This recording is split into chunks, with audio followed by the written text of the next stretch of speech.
ভাইজানের মতো একটা সৎ ক্যান্ডিডেট, ভাইজানের মতো একটা ক্যান্ডিডেট, ছোট ভাইজান, যে গোটা বাংলার বুকে যার জনপ্রিয়তা, তাকে যে তোমার মতো বেঈমানকে ভোট দেবে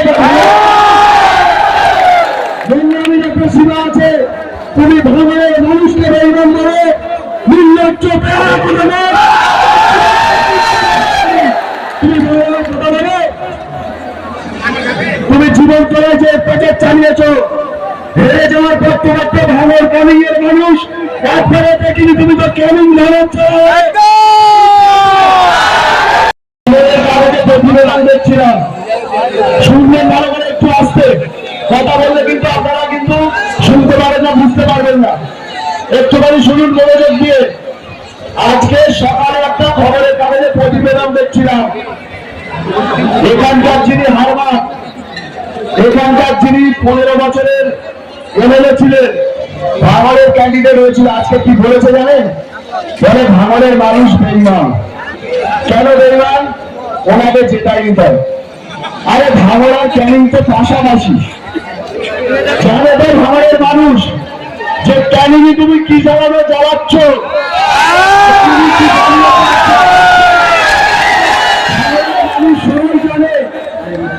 সেই জন্য কিন্তু ভাঙড়ের মানুষ তোমাকে ভোট দিইনি। ভাঙড়ের মানুষ বেঈমান না, আমি বেঈমান।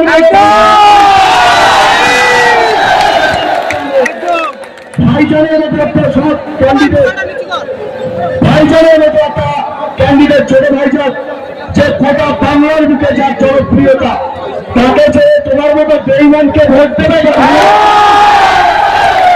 নোংরামির একটা সীমা আছে। তুমি ভাঙনের মানুষকে বেঈমান বলো, নির্লজ্জ বেহায়া কথা বলো।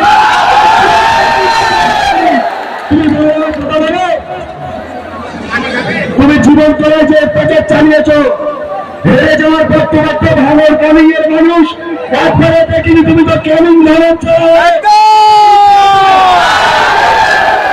নোংরামি কথাবার্তা। ভাঙরের মানুষ বেঈমান, ভাঙরের মানুষ ভালো বলে, সৎ মানুষ বলে তোমার মতো বেঈমানকে প্রার্থী করেনি, ভাইজানকে জিতিয়েছে তারা। একদম এটা মাথায় রাখতে হবে।